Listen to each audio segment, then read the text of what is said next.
యువతని వాడుకోవడం తప్ప యువత కోసం ఆలోచించే పరిస్థితులు ఎవరు లేరు. నిజంగా కడుపు వేదంతో కడుపు మండి వచ్చాను రాజకీయాల్లోకి. మమ్మల్ని మాట్లాడితే నువ్వు రౌడీ సేన అంటాడు ఈయన పెద్ద మనిషి. ఆ పెద్ద మనిషికి చెప్తా ఉన్నాను, బాబు మాది రౌడీ సేన కాదమ్మా, విప్లవ సేన మాది.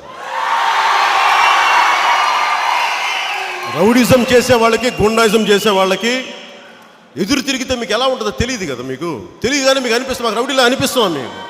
మీరు పిచ్చి వేషాలు వేస్తే, రిపీటెడ్గా చెప్తున్నాను, మీరు మాట్లాడితే మీరు హత్య రాజకీయాలు చేయగలం అనుకుంటున్నాను. మీరు ఈ రోజున పొద్దున కూడా నేను న్యూస్లో చూస్తూ ఉన్నాను, అనంతపురం చెందిన ఎమ్మెల్యే ఎవరు తమ్ముడు సోదరుడు అని, మేము హత్య రాజకీయాలు చేయాలనుకుంటే ఏదో ఒక క్రిమినల్లో ఒక హంతకుడు ఎవరు ఆయన ద్వారా మేము చేంజ్ చేసేయగలం.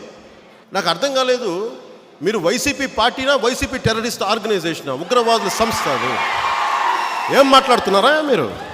సజ్జల గారు ఏం మాట్లాడుతున్నారు? ఒకవైపు ఏమో ఇప్పటం గ్రామాలు ఇల్లు కులిపిస్తాం, లేదంటే మేము హత్య రాజకీయాలు చేయలేక అంటాం. ఏం మాట్లాడుతున్నారా మీరు అందరూ? ఇదా మీరు ఇచ్చేది ప్రభుత్వాలకు? మీరు ఇచ్చే సలహాలు? మీరు మేమంతా చేతులు ముడుచు కూర్చున్నాము, మేము చేత కాదనుకున్నారా? మాకు బెదిరిస్తారంటే మీరు అందరినీ, మా వాళ్ళందరినీ. ఎవరు మాకు అండగా నిలబడకూడదు, బెదిరించేస్తారు. ఒక మాట మేము మా వాళ్ళకి ఎవరు రాకూడదా? మాకు అంటే రాజకీయం మీరే చేయాలా, మేము చేయకూడదా? మీకేనా సాధ్యం, మాకు సాధ్యం కాదా? ఏం మాట్లాడుతున్నారు మీరు? రాజకీయానికి పెట్టి పుట్టాలా? మేము చేయలేమా రాజకీయం? మా వల్ల కాదా? చేసి చూపిస్తాం.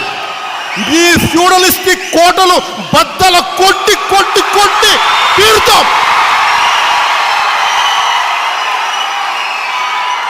ఏం మాట్లాడతారు ఒక్కొక్కళ్ళు? మీ తాటాపుకి చప్పులకి మేము బెదరం మేము